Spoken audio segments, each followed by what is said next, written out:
was so happy. Like it was, it was obviously weird watching it on TV, but it was also good though. To see our guys, they just really came together. I thought they played well both nights. Obviously not perfect, but man, like all the things just kind of made me proud watching, because all the things that we talk about, how we want to play on both sides of the ball.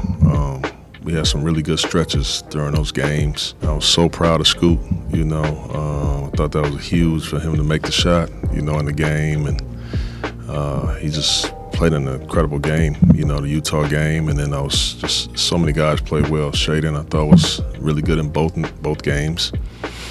Deni was amazing both nights, both games. I thought DA's energy was infectious, on both sides, and playing off the ball was good. It was just so many things went well, I'm happy that we were able to come out with the win, to even feel even better about it, because there's a lot of times that we play well and still don't win the game, due to inexperience late or whatever it is.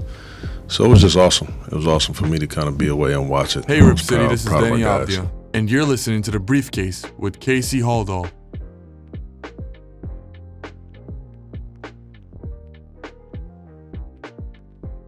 Greetings, Blazer fans, and welcome to The Briefcase, presented by Spirit Mount Casino. Episode 126 of The Briefcase, presented by Spirit Mount Casino. I am your host, Casey Holdahl, and we're doing something a little bit different on this edition of The Briefcase. Blazers, it's Monday. Blazers have a game tonight versus 76ers. Last game of 2024 for your Portland Trail Blazers. And I wanted to get an edition out because I wanted to talk about the win versus the Mavericks, wanted to talk about Greg Oden's visit in Portland, but I wanted it to be more timely. So what we're going to do on this edition is I'm going to record part of it first, the parts about the win versus the Mavericks, the parts about Greg Oden coming to town, and then later on tonight, after the game versus 76ers, I'm going to record another segment about the game versus 76ers. So that way you have a new podcast in either your YouTube feed or your podcast feed that covers everything that's happened in Portland over the last 24 hours for your Trailblazers at least, and not missing out on the last game of the year. So as I mentioned on this edition, we'll talk about the game versus the 76ers, however that ends up turning out, which we'll find out here, which you will know by the time this is posted, as will I guess, as well. But we'll also talk about the victory versus the Mavericks, the second consecutive victory for the Trailblazers, a very nice victory versus, a shorthanded Mavericks team that were missing players because of injuries and suspensions. But the Blazers still got the victory at home, which was great to see, their second consecutive victory. And as I mentioned, we'll hear from Greg Oden making his return to Portland. He addressed the media when he was in town. If you haven't seen that already, I would definitely suggest you check that out. But what I have is a little bit different. I got Greg off to the side for a couple minutes. We just talked about some of his time in Portland and making his return. And we'll also see the video of his trip to the practice facility on this edition of The Briefcase presented by Spirit Mount Casino. Well, unfortunately, Portland's last game of 2024 probably wasn't worth holding off posting the podcast for. Trailblazers losing to the 76ers Monday night, 125-103, in a game with far too many turnovers and far too many foul calls. 43 combined turnovers for both teams, obviously combined 24 for the Trailblazers, and 53 combined foul calls. That's a lot. So a lot of free throws. A lot of stoppage and play, a lot of reviews, game duration, 2 hours, 30 minutes, which I would say that probably feels like it was on the short end of what it was. And the Trailblazers come away with the loss, unfortunately, not able to string it to 3 straight wins. Toumani Camara returned for Monday night's game versus 76ers after missing that game with a foot injury. Jeremy Grant did not, so Deni once again got the start. And as I mentioned, Blazers just didn't play especially well. 48% shooting from the field, just going 8 of 36 from 3. And just a game where, all the fouls, all the turnovers really stopped the Blazers from getting any kind of momentum. And, they couldn't hit any threes, as I mentioned, while the 76ers went 11 of 24 from 3. And that's your ball game right there. Joel Embiid with 37 points. Not a whole lot the Trailblazers could do to slow down Embiid tonight. 25 points, 4 rebounds, 4 assists for Anthony Simons. 17 points, 7 rebounds, 2 assists, but 10 turnovers for Deni Avdija. 12 points for Toumani Camara, 12 points for DeAndre Ayton, 12 points for Shaedon Sharpe. Toumani also had a double-double with 10 rebounds as well. No one off the bench scoring in double figures, actually 9 points for Duop, who was in garbage time, is the high off the bench tonight. So basically, not a whole lot went right for the Trailblazers on Monday night. Again, as I mentioned, in their last game of 2024, their last home game before heading out for a 5-game road trip. So you would like to have finished off the year a little better than that, at least with a better game. That's the thing. Like Blazers have been playing interesting games even when they've been losing. This was not an interesting game tonight, as I mentioned, with all the fouls, all the turnovers, all the stoppages in play. Just not there. There wasn't really a whole lot of. It wasn't an interesting game, and it wasn't a win. So those are the kind of games where it's like, yeah, let's just get this one over with and move on to the next one, and in this case, move on to next year. So, yeah, a game that the Trailblazers, something to work on improving. I'm guessing they're going to have at least a practice on the 31st. The team will fly out on January 1st to face the Lakers in the first game of that 5-game road trip on January 2nd. So yeah, Blazers finish off their 2024 schedule with a loss to the 76ers in a game that just wasn't all that interesting, unfortunately. Hopefully the next one will be. Well, after defeating the Jazz 122-120 the day after Christmas, Trailblazers got their second consecutive victory and their third win of December with a 126-122 win versus the Dallas Mavericks Saturday at Moda Center. Second game in a row that assistant coach Nate Bjorkgren, had coached in place of Chauncey Billups, who missed those games due to the funeral for his grandmother. Condolences to the Billups family and congratulations to Coach Bjorkgren for winning both of those games. That's a nice little feather in your cap. A very good game for the Trailblazers. Facing a Mavs team that was playing on the second night of a back-to-back. They played Phoenix the night before. And by the way, too, the Phoenix Portland back-to-back is ridiculous. Like, that's a pretty long flight. It's a pretty short trip from the airport or from the arena in Phoenix to the airport. Not an incredibly long drive from the airport in Portland to downtown where most teams stay, but that's still like a 2-hour flight.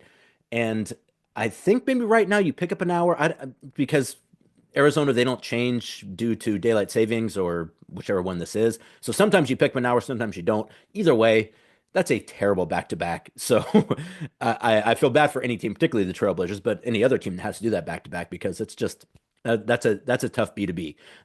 So the Mavericks playing on the second night of a back to back and missing multiple players. Luka Doncic was out due to injury. PJ Washington and Najee Marshall were both out due to getting into a fight with Yusuf Nurkic in that game versus the Suns. So they were suspended for that game. So they were down quite a few players. But the Blazers were able to take advantage. Blazers also missing quite a few guys as well. Primarily was the first game, I believe, this year that Toumani Camara didn't play, having a little bit of a foot issue. So Toumani did not play in that game, nor did Robert Williams. But Trailblazers able to get that victory, jump out to an 18-point lead in the first quarter behind DeAndre Ayton and Shaedon Sharpe. Both those guys having really good runs as of late. DeAndre, ever since coming back from that injury, has looked fantastic, and Shaedon really feels like he's taking kind of that next step. And it's really about the way that he's playing right now and really being much more determined about getting into the rim and not even just getting to the rim, but getting to his spots, going through his progressions and getting buckets, particularly in one-on-one situations. He's done a great job with that because many guys aren't going to be able to defend Shaedon one-on-one, and he's starting to realize that and starting to really get to those spots and utilizing his gifts as a player and an athlete, I think in ways that we haven't seen him do before. And the Blazers are getting a great production out of him because of it. So they have a great first quarter, get up, as I mentioned, by as many as 18 points. Mavs cut it to 10 by the intermission, which you always assume a team's going to come back. The Blazers then push it back up to 21 in the third quarter. And at that point in time, you feel pretty good about Trailblazers getting that win, even though the Mavs were able to cut it to 97-82 by the start of the fourth quarter. And then in the fourth quarter, if you've been a fan of the Trailblazers or just have paid attention to the NBA for a long time, or even just a medium amount of time, you know how these things typically go. A team gets up a lot of points, and then either the other team completely lays down or they go on an incredible run behind their best players. And the second of those is what we saw versus the Dallas Mavericks on Saturday night. Kyrie Irving goes absolutely bonkers in the fourth quarter, 20 points on 6 of 7 shooting from the field and 3 of 4 shooting from 3 and 5 of 5 shooting from line for Kyrie in the fourth quarter alone, and gets the Portland leads down to 5. Again, just crazy shot making from Kyrie, a couple just ridiculous bounces. I mean, Kyrie's got a nice soft shot, but he hit one 3-pointer. It was a deep 3-pointer. I think it bounced on the rim 3 times, looked like it was about ready to fall out, then went back in. And at that point in time, boy, Blazers are in for it now. They got the juice, and Kyrie was really making things happen. Some of the other guys started getting involved as well. Grimes is one guy I remember hit a big 3-point shot in the fourth quarter. So, they put the pressure on Portland, but they're able to pull that game out. They get it, as I mentioned, the Mavs get that lead down to 5 points. But then Anthony, who hit a couple big shots in the fourth quarter late, same with some free throws as well.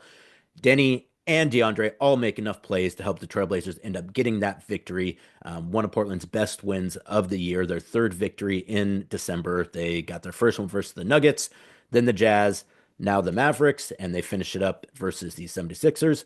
As I mentioned, a very good game for the Blazers, one of their best. 6 players scored in double figures. And I think that one of the things we saw, in those 2 games that Nate Bjorkgren coached was that he really shortened that rotation down, particularly in the second game. Now, granted, there were down more players in that second game. So I don't know if that's necessarily a shortening of the rotation as much as it was just, well, we didn't have Tumani. So that moved Deni into the starting lineup. And so then we're not giving Deni, 25, 26 minutes off the bench. And so they ended up just kind of making up that difference with extending Deni's minutes and extending Jeremy's minutes as well. But either way, it worked, particularly against a Mavs team that was playing again on the second night of a back-to-back and shorthanded. In that game, Shaedon Sharpe, 23 points, 5 rebounds, 4 assists in 38 minutes. Anthony Simons, a strong game, 22 points, 8 assists, 4 rebounds in 39 minutes for Ant. DeAndre Ayton, as I mentioned, has really been on a nice run as of late. 21 points, 16 rebounds, 3 blocks, 2 steals in 35 minutes for DeAndre Ayton. 21 points, including 9 of 11 from the free throw line, which is incredibly important for this Trailblazer team. 5 rebounds, 5 assists in 31 minutes for Deni. And then, Deni's ability to get to the line, I think, is incredibly important. And again, it's something that, obviously since Dame and even after that, particularly a guy at the forward position, being able to get to the free throw line consistently, something we have not had in Portland in I don't know how long. I think Deni might be that guy. And the ability to draw fouls and get some easy looks at the free throw line, particularly from that forward position when you're a young team that, has some troubles from time to time scoring. That's a very helpful factor that you get from Deni Avdija, and just another proof that just he gives the Blazers so many things that they've needed for so long. Just a great trade, and looks better and better every single game that Deni plays. Scoot Henderson also has had a phenomenal run as of late. 19 points, 6 assists, 19 points, 6 assists, a career high 5 steals and 4 rebounds for Scoot Henderson, who has been playing the best ball of his career, I would say, in the last couple weeks. Really seems like he's starting to put it together, understand where things are going to be, where he's supposed to be, where the ball is supposed to go. It seems like the game is starting to slow down for him a bit. Really have liked what we've seen out of Scoot lately, and really hope he's able to kind of take that next step as we get to the new year. And then 14 points, including 3 of 4 from 3, 8 rebounds, 3 assists, 2 blocks, while chasing Kyrie around for 42 minutes for Jeremy Grant. Jeremy took a shot to the face in the fourth quarter from Kyrie Irving, not purposefully, but, he was going up for a shot, caught him in the face, flagrant foul on Kyrie. Or at least an offensive foul. I can't remember exactly one, but they did review it, and it was upheld. Jeremy, I thought, had a great game. Again, played 42 minutes. And, Jeremy kind of is taking on a little bit of a different role, it feels like, as of late, maybe doing a little bit less scoring, a little more kind of filling in for everything else. And I think it's really helped this team out, and it really goes to show just how willing Jeremy is to sacrifice in order to do what's best for the team. And again, playing 42 minutes in that game that's tough. Chasing Kyrie Irving around is tough. He's been a guy too who, he has to defend Victor Wembanyama when they're playing the Spurs. And that's something that, for Jeremy, who's, 6'8", 6'9", not exactly a easy thing to do. Chasing Kyrie Irving around the court for 42 minutes, not a very easy thing to do. So really have appreciated what they've got out of Jeremy as of late. As again, I think he's leaving some of the scoring more to some of the other guys on the team, but he's making his impact felt in other ways. And I think that's a really great thing for this team. So a great victory for the Trailblazers, a nice way to kind of to get those wins, which is great in and of itself, but also just to be able to honor Chauncey and to really be like, hey, it's all right, Chauncey. Like, you can go and like take care of your family. We got this. I think that's a really cool thing for the team to be able to do, and to go and get those wins in Chauncey's absence, I think is great. And again, it just goes to show. And I said this on the radio broadcast the other day. I think that says a lot about Chauncey as a coach, the way that he deals with his staff, in that, I felt like Nate Bjorkgren coached those games the way that he thought he should coach them, not necessarily trying to do exactly what Chauncey would do. And that's the sign of a coach that empowers his staff, is saying like, hey, you don't have to do it necessarily the way I would do it. I trust you guys. I know you know your stuff. You guys go out and do this thing the way that you think it should be done. And, obviously that's going to look very much like the way things typically happen under Chauncey because, team's not changing things over the course of two games, but just to be able to play it a little bit differently. And so like in the game that they won versus the Jazz, like to not call a timeout in that final possession, a coach that was maybe kind of being like, boy, I need to make sure I don't make any mistakes. Like you call a timeout in that situation. Instead, it was like, no, let's empower these guys. Let's just let them rock. Let's see if they can get a good look here. And if worst case, we'll go to overtime. Scoot ends up taking that shot and getting the game winner. And again, that's just proof that like Chauncey has the confidence both in himself and his staff to be able to step away and allow them to go out and do things. And again, to coach the team, in his stead, but not necessarily exactly the way that Chauncey would do it. That again, that says a lot. A lot of guys would just want the next guy behind them to just come in and do exactly what they would do. I think Chauncey was more like, hey, we obviously have a system in place here. We play a specific way, but if there's things that you want to try or things you think are going to work, why don't you go ahead and do those things and don't necessarily worry so much if it's exactly what you think I would do, which I think that says a lot again for Chauncey and his staff. And it resulted in the Trailblazers getting two victories, which I think, goes a long way towards feeling better about this upcoming stretch as we get into a much more difficult January, a lot more road games, a lot more difficult games in January, starting with I believe, a 5 games and 7 or 8 nights road trip that starts in Los Angeles on the second day of 2025, which we'll talk about a little bit next week. But just a very good 2 game stretch for the Trailblazers. Hopefully something they can carry going into the new year. And, hopefully a chance to see, Scoot develop and Shaedon develop and see more what Deni can do with this team and seeing Donovan develop as well. After having that knee injury, I think Donovan, maybe not limited, but just maybe not back up to speed like he was previously. So, a lot of things to watch out for in 2024 and getting those 2 wins, I think makes you feel a lot better about going into the new year and just having a little momentum after a really tough start to January or to December. Didn't win a game for a couple weeks in December, able to finish the month out fairly strong, which, when you're a team that's just trying to get better and show improvement, that's not nothing. That's a good thing.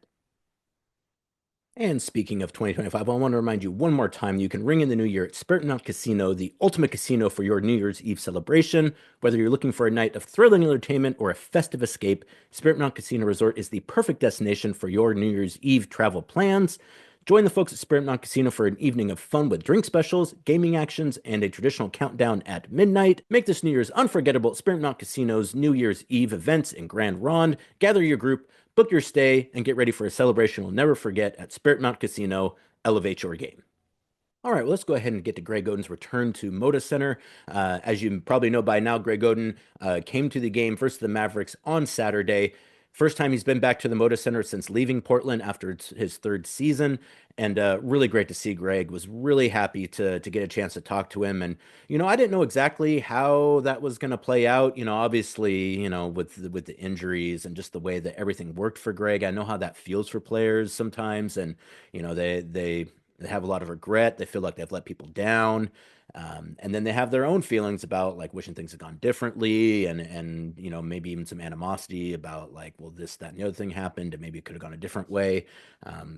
Didn't get any of that from Greg. It was just pure gratitude and happiness for being back and just a phenomenal perspective about just the way that things went for Greg in Portland and just his career in general. Greg could be mad at the world and probably he was for a while, like to go from feeling like, you were going to be a guy who was going to be an all-timer in the NBA to really having your career, I wouldn't even say cut short, almost didn't even happen basically because of injuries, is something that I think a lot of people would look at and probably never get over, not myself included. And so for Greg to kind of go through all of that and to come out the other end with the perspective and again, and gratitude and just, appreciation for his life and the way things went, for him to come out and say like, I really view my life in Portland fondly because my life changed here, like for him to view it that way and not like I view Portland as a place where, like I got injured and had, other issues and it just never came together for me. And, I felt like I could have been supported better. Like none of that. And so like I was so heartened to hear Greg talk and give his thoughts on his time in Portland and feeling like, yeah, of course I wish things had gone differently, but like, what can you do? And I'm happy with my life now. He's working for a company that does financial literacy for celebrities and athletes, which obviously is something that Greg can speak to and has a family now and it is really involved in that and is probably, I think, looking to get into coaching at some point in time. Again, he was an assistant at Butler and when I talked to him, we talked a little bit about when he was doing some scouts when they were playing UConn and trying to figure out kind of what to do about Donovan Clingan. So really, I was just like, I didn't know exactly how it was going to come across, I guess. Like, I didn't know kind of where Greg's mind was about it. I didn't know kind of from an organizational perspective, like, how's that going to sound to our fans? Like, how's this going to feel? And, as soon as Greg started talking, I was like, you're wrong, Casey. Like, this is great. Like, this is such a good thing for anyone involved in the organization, fan of the organization to see and to understand that, like, things happen. Things don't always go the way you would like them to, but you can still find value and success and happiness even when things don't go the way you would hope. And so if you haven't watched Greg's media availability, go to trailblazers.com, go to Trailblazers Facebook or Twitter page and check it out. It's, I think, about 13 minutes long. And again, like Greg it's really awesome stuff. Like, again, I was so, and as someone who was here when Greg was here, and knew Greg and knows Greg, I was just really, it really made me feel happy for Greg. And like, I was really glad that we're able to get him back. I'm really glad that the team is putting an emphasis on bringing former players back. Like we have made an effort to be more involved with alumni, and I think that's great. I hope we're going to see more of that as the years go on because it makes the organization better. And so it was really great just to get Greg back in the building. I hope he's around more because he's got a great perspective that anyone could learn from and could take value in. So first off, let's go ahead and see Greg's trip to the practice facility with his family. He went after the game on Saturday, so on Sunday morning, I believe. This is Greg at the practice facility in Tualatin, a place he spent quite a bit of time at when he was with the Trailblazers during the start of his career. Obviously, the practice facility's changed a little bit throughout the years, but generally about the same. So let's go ahead and see Greg's tour through the practice facility. Really cool stuff. Really glad to see Greg back in the fold and hope to see more of it soon. Greg Oden, here you go. The Blazers' #1 overall pick of the 2007 NBA draft, Greg Oden, was recognized here at Moda Center and was given the warmest of welcomes back from Rip City. Blazers are going to win this one tonight. Final tonight here in Rip City. Portland 126 and Dallas 122.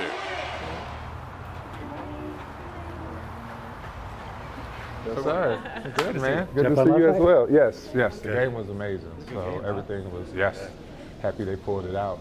How you doing, man? Mike. Pleasure. Yeah, great to meet you, man. Yes, sir. Same. Back. Thank you. Thank you guys for having us. This is awesome.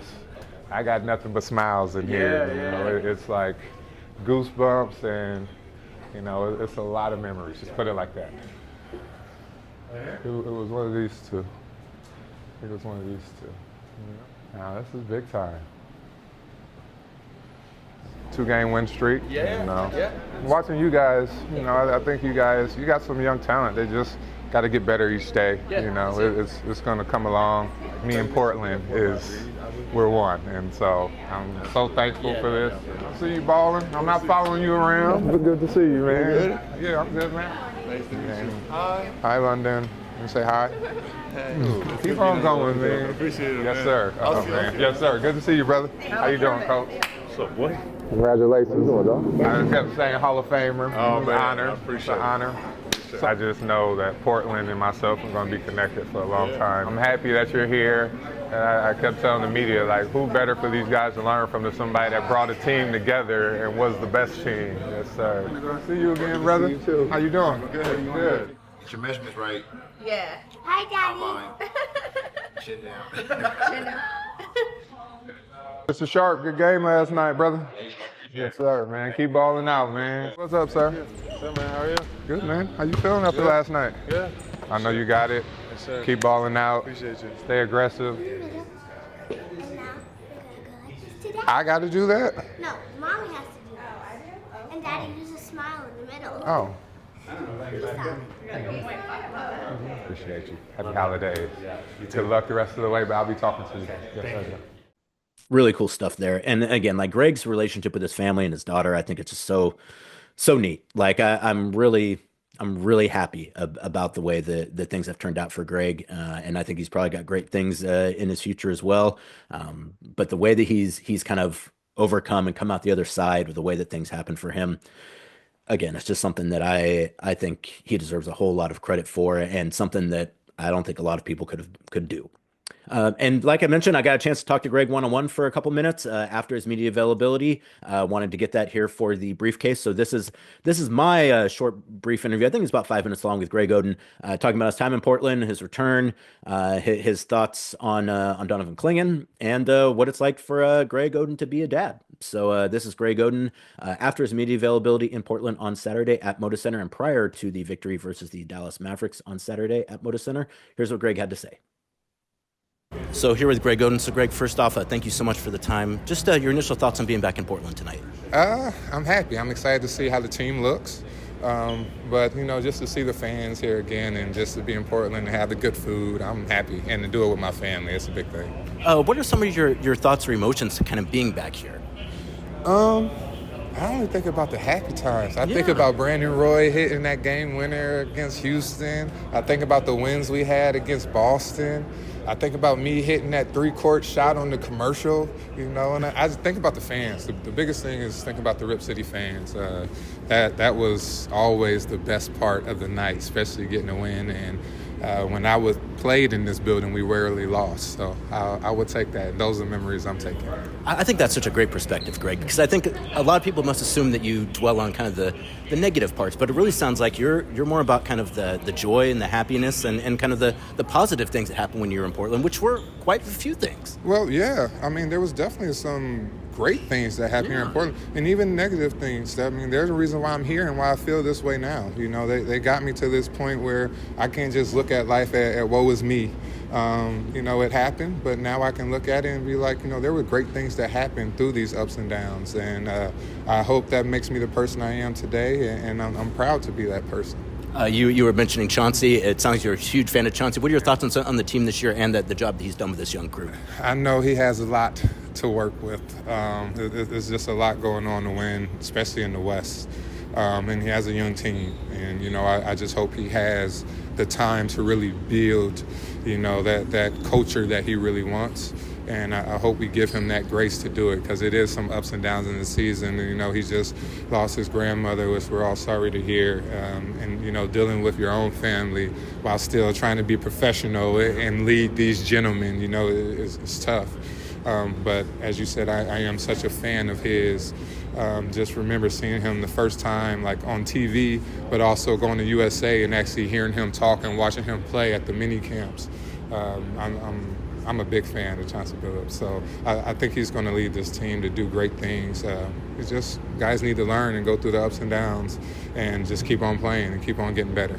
Any thoughts on a young big man, Donovan Clingan, and also just the state of the big man in the NBA? It seems like, after being kind of all pace and space, it seems like the traditional big man is kind of making a comeback. Well, there are some traditional big men coming to make a comeback, because we got, a lot of these 6'9" to 6'6" to 6'10" wings that are playing 1 through 5, basically. And so when you get a 7-footer that's 275, you go down there and you dominate those guys, because that's your advantage. So I love to see that. I think for a while, a lot of the bigs kind of thought because you're supposed to open up and space the floor that they would take the three, but they didn't take advantage of their natural advantage, which being big and being close to the rim. And so I love to see that, that change in mental is happening now. But I also think the guys that can shoot and that can dribble, those are just a better evolved big man. So they can do it all. And I'm thinking about the Giannis's, the Joel Embiid, the Jokers, those guys, Nikola Vucevic, who's been doing it for a long time, inside and out, and Brook Lopez. So I'm a fan of the game, because also Jared Allen and Evan Mobley are two of my favorite players, because I'm in Ohio. So of course, yeah. Have you got a chance to see Donovan Clingan play, and do you have any thoughts on him? Another very traditional big man. So I actually coached against him at Butler in the Big East, and UConn was my scout, and of course we lost both those games. But no, I got to see him firsthand and actually study his game, and I think he's going to be good. No, he just has to get his legs up under him. It's a different game when you come to the pros. It's faster, but once the game slows down for him and he's able to use his power and he starts, shooting more and making more of those corner threes and top of the key threes, I think his game's going to evolve. He just has to dedicate himself to getting better each day and keep on listening, taking coaching, and just being the good young man he is, because he has the tools. So. What's Greg Oden up to these days? And give me your scouting report as Greg is a dad. Oh, well, I'm an athlete advisor for EduCore Sports and Entertainment, where I teach financial literacy to athletes and entertainers. We offer only one service, well, besides education. It's a FinFit, which is a personal education of your own finances. Also, I've been doing some mentoring, consulting. Like, I don't know if you saw me on Overtime Elite, going in and talking to teams, help mentor teams, and just giving them some type of direction just to be better as a team and as individuals, and help them in multiple ways. So I'm doing that. And the scouting report as a dad, I am my daughter asks me for whatever she wants, dad, until I understand that I got to be a real dad to say no. But usually she gets whatever she wants. Greg, thank you so much. Welcome back. So great to see you, and thank you for everything you've done. Oh, man, thank you. It was great to see you. Fantastic stuff there from Greg. I actually got a little emotional towards the end of it because, again, it's just really glad to see the people that you've been around and seen kind of go through some things, again, come out the other end and be better for it, which is, again, it's really nice to see. I feel like, Brandon's kind of gotten a story like that. Oddly enough, like a guy like Arvydas kind of has a story like that. I mean, I remember when Arvydas came back for the Hall of Fame, and I got to do my interview with him, which one of the highlights of my career by far, just the regret and just the remorse that Sabonis had about like not being able to deliver a championship in Portland. Like, it's just something like, dude, like it's not your fault, man. Like, so the fact that like guys who even were successful and were beloved feel that way sometimes, it's just like, we got to do a better job of making sure that those guys know that like they're valued, and that, maybe, we had hoped that things had worked out a different way, but like we're an organization, like we're a fan base, like we're all in this together. It's not like your burden just to carry on your own. And it's not your burden, period. Like you did your best. You tried.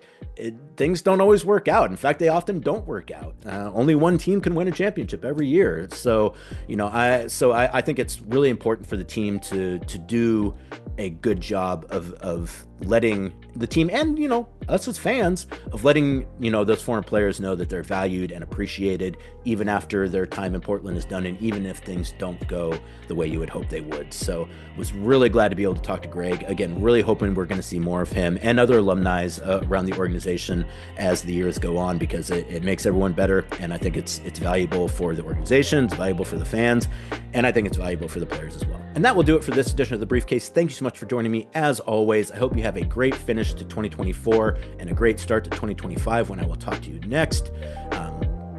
Please like and subscribe wherever you get your podcasts or wherever you watch this. Like and subscribe on YouTube. Like and subscribe wherever you get your podcasts to both The Briefcase and the other Trailblazers podcasts, Blazers Balcony and Section 113. Best of luck to all of you. Be safe for your New Year's. Check out Spirit Mountain Casino for all of your New Year's Eve party needs. And we'll talk to you early on in 2025 probably from Milwaukee. So I'm Casey Holdahl. Thank you for joining me as always. You've been watching The Briefcase. Go Blazers.